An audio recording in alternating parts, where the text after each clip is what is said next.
Hello Kenya, my name is Rocky Dauni. Come March 4th, I want all of you to understand that the rest of Africa is standing with you for a peaceful election. So please, no matter what your tribe is, no matter what your political affiliation is, one Kenya is the most important thing. So let's all vote for peace on that day. Respect. African thriller, I'm a musician from Ghana, and I'm here in Nairobi actually to join my other musician brothers here for peace concert on the 28th. The Jaguar peace concert that is being put together by Red Cross to usher in an atmosphere of peace ahead of the March 4th elections.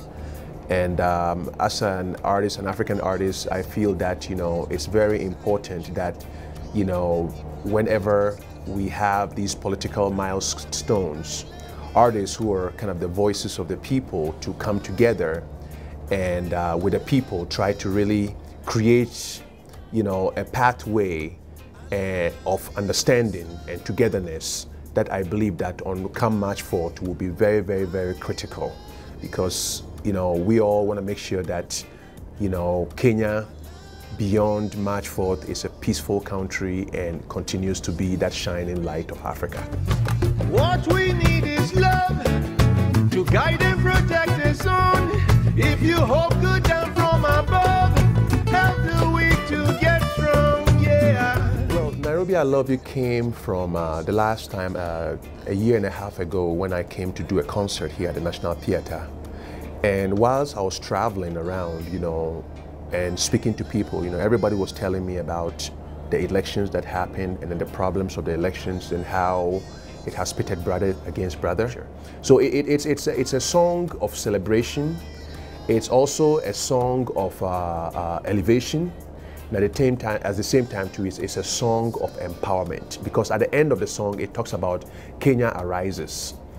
So I see that beyond all of this, it's all a matter of Kenyans holding hands and all Africans holding hands, so that we all can make sure that if we are evolving democratic systems for the continent, democracy has to be devoid of any sort of violence. So that's what this song is about, and it's really also opportunistic that I'm here at the same time when the elections are coming to be part of a peace concert and also to launch the song.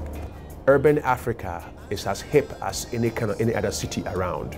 At the same time too, it's full of hip people, and it's full of people too who are concerned about each other and love each other, as part of it.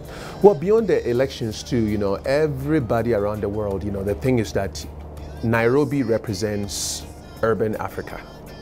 Nairobi is the jewel in the crown of Africa when it comes to, because everywhere you go, people are trying to evolve Africa from the fully traditional into a mixture of modern and traditions, And I feel that development here has been realized a lot, and there's so much that other African countries can learn from it. And then beyond that too, I also wanted to capture urban Africa and present it to the rest of the world, that, if you go to Paris, if you go to Los Angeles, if you go to, New York City, how cities are, we also have the same thing here in Africa. And all that it needs to be done is that it has to be projected in the right way. We're here for a reason. We're here because the forces of destiny has brought us all together. We're here to make a pledge that we are that generation that is going to make that difference, right? The thing is that I've written one of my biggest songs was called In Ghana. It was a nationalistic song about Ghana. And it wasn't really praising Ghana, but it was talking about an experience as a Ghanaian, and it became really a song that up till now it's become an anthem, of the country, So that was a personal song. And then I wrote a song too about Jerusalem. When I traveled to Jerusalem, and Jerusalem really affected me, and that was a spiritual song. But Nairobi is more in terms of projecting Africa in the modern times. So for me, I see Africa as a whole. You know, and what I do, I'm you know, anywhere in the world where I play, people don't see me as a Ghanaian artist, they see me as an African artist. So I'm out there also projecting Africa in the most positive light. So when I look around, you know, in terms of the city that really affected me, in that sense, the city too also that requires that projection around the world, no other city comes to mind apart from Nairobi.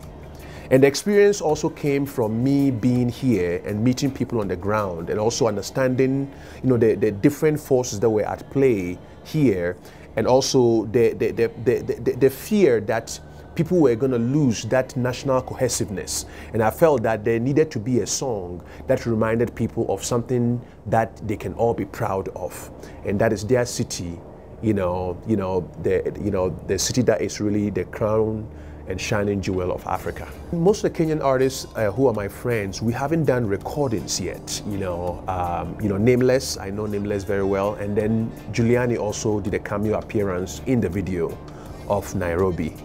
But we haven't done, and then I recently also, connected with Eric Wainaina, So for me, it's just a matter of time because, this is also my home, as Ghana is my home, and there's also a certain kinship too between Ghanaians and Kenyans, Even during the last election, Kofi Annan and then President Kufuor were very, very instrumental in terms of really creating, everywhere I went, I kept running into Kenyans, and everybody's like, we heard you recorded a song about Nairobi. When are you putting that song out? And I'm like, I need to put the song out. And they're like, well, there's elections going on. You should be there. So it became one of the first, I was like, okay, one of the first concerts that I'm going to do this year to start off my whole year was that I needed to be here. If even not performing, I needed to be here to be part of the energy of positivity that is required here, because we all Africans, it's in everybody's interests for Kenya to survive these elections and move on to peace. Hello people, my name is Rocky Dauni and you are watching Lifestyle TV. Yes, sir.